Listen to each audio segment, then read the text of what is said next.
La mañanera de Ángel correspondiente al martes de la semana en curso, martes 16 de marzo del año 2021. Voy a comentar con usted hoy algo que desde mi personal punto de vista reviste la mayor importancia. Me explico, espero lograrlo. Una de las tradiciones más nefastas que existen en la política mexicana, ahorita diré por qué o cuál es la causa, es ese afán que tenemos los mexicanos de justificar o no perdonar, porque no es el verbo correcto, pero a aceptar casi de manera, con una, como dijéramos, un espíritu casi de resignación cristiana, las tropelías del poderoso en turno.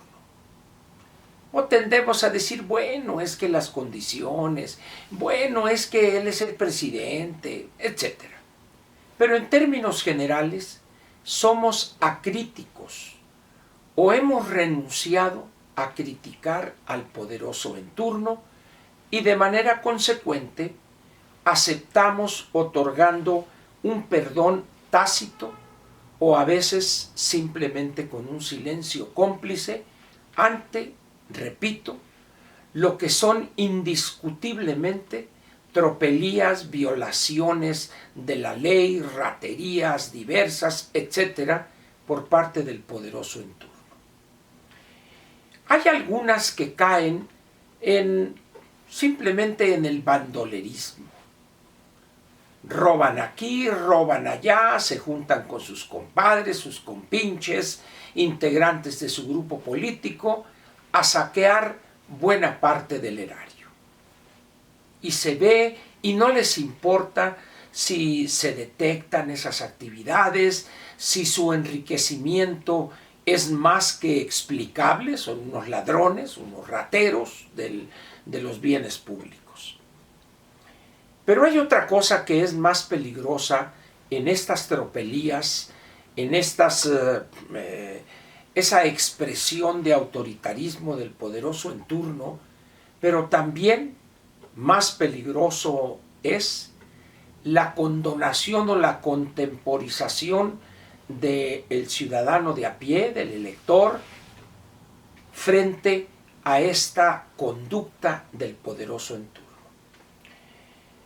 En los últimos días, poco después, o diremos de manera inmediatamente después de la aprobación en el Congreso de la Unión de las modificaciones contenidas en la iniciativa de ley que envió el presidente al Congreso sobre la ley de la industria eléctrica y su posterior publicación en el Diario Oficial, iniciativa que usted recordará, el presidente en un acto de desprecio y de burla a los legisladores de su propio partido, cuando les dijo no le cambien ni una coma, se presentó el primer amparo, ahorita ya van varios, y el presidente, en vez de entender que esas son las reglas del juego que le permiten o le conceden el derecho a un particular, sea una persona física o una persona moral, de defenderse o de presentar un amparo para que se desahogue esto en los tiempos que marca la misma ley, porque considera que sus intereses o sus derechos están siendo violados o conculcados. Sin embargo, el presidente, exhibiendo más que una ignorancia total respecto a cómo funciona el Poder Judicial, y específicamente la ley en materia de amparo, se lanza en contra del juez que otorgó la suspensión provisional, y esto es algo que no entiende el presidente. En la misma carta que envía él al presidente del Consejo de la Judicatura Federal, que a su vez es presidente de la Suprema Corte de Justicia, Él no hace distinción entre suspensión provisional o suspensión definitiva. Son dos actos jurídicos completamente diferentes. Si bien la materia es la misma, pero las consecuencias de ambos actos son diferentes. Entonces decía que el presidente se lanza con todo a denostar, a burlarse, a exhibir a quien tomó una decisión basado en dos cosas: la independencia y autonomía del juzgador, en este caso un juez de distrito, especialista en cuestiones de telecomunicaciones, de radiodifusión y competencia económica. En un país medianamente democrático, con una cultura mediana democrática, esta actitud del Ejecutivo habría sido condenada por muy buena parte de la población de manera inmediata. En México no es así. Por el contrario, todavía se da el presidente el lujo de enviar una carta absurda, utilizando ante una cuestión eminentemente jurídica, utilizando consignas y clichés acedos caducos de los años 70, y que la oligarquía, y que saqueo, y que etcétera, una bola de tonterías que nada tienen que ver con la litis y con el procedimiento jurídico para desahogar esa suspensión provisional. Pero decía que más peligroso que eso es el aplauso o cómo se prestan algunos integrantes de Morena a hacer el ridículo por la ignorancia y la abyección que exhiben, por la posición en la cual se colocan.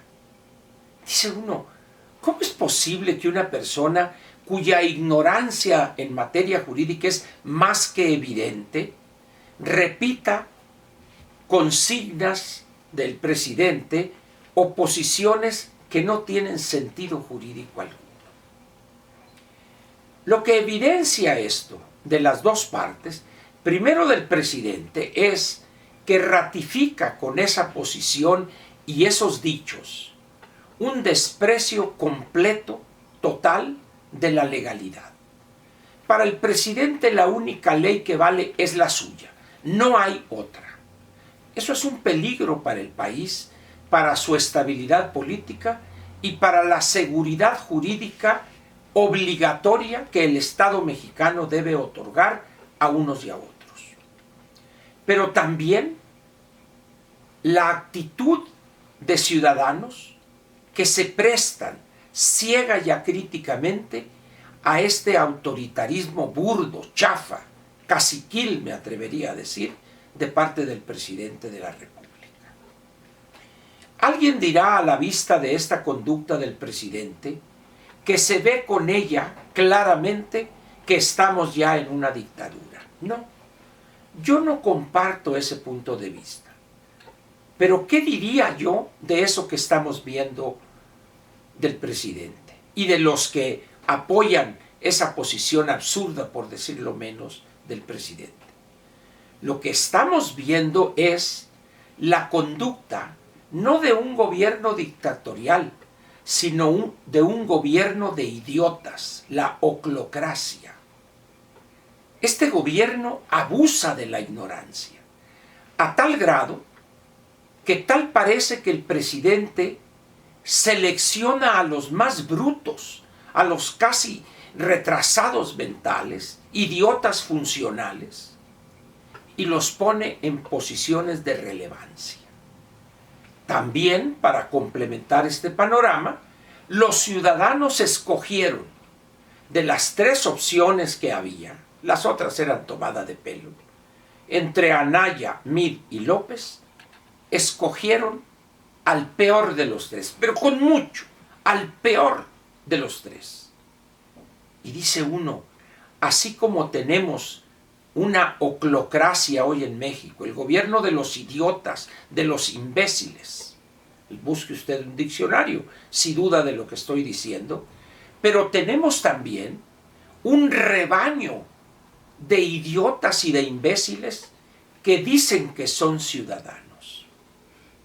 Como dirían en mi pueblo, estamos entonces aquí ante lo que coloquialmente se expresa de esta manera: están mi nana pa' mi tata. Un gobernante que en materia jurídica es casi un retrasado mental, que habla y lanza mensajes demagógicos y absurdos a su clientela, que se distingue también por ser igual o peor, más idiota que el presidente.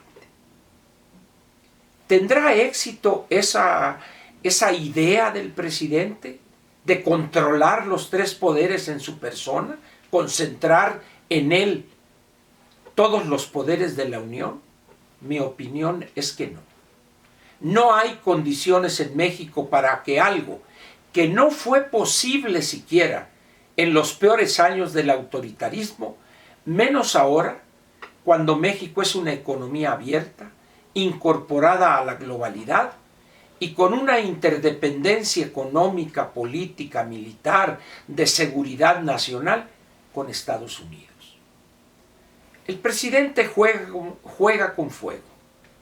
El presidente, cuando habló alguna vez en una de las, creo que fue la convención bancaria en Acapulco, el año 2018, si no estoy equivocado, espero no estar equivocado, el año de la elección, cuando habló él de que no le rascaran al tigre la panza porque él no lo iba a meter a la jaula o alguna babosada así. El que hoy está rascándole demasiadas veces y con una gran intensidad la panza al tigre es López. Y al primero que le daría un manotazo mortal, una garra mortal, así, sería el mismo presidente. Cuidado pues, presidente, no exagere, no abuse en este camino que ha decidido seguir, porque podría encontrarse usted, más temprano que tarde, con una sorpresa muy desagradable que podría llevarlo incluso a echarlo del gobierno que hoy encabeza.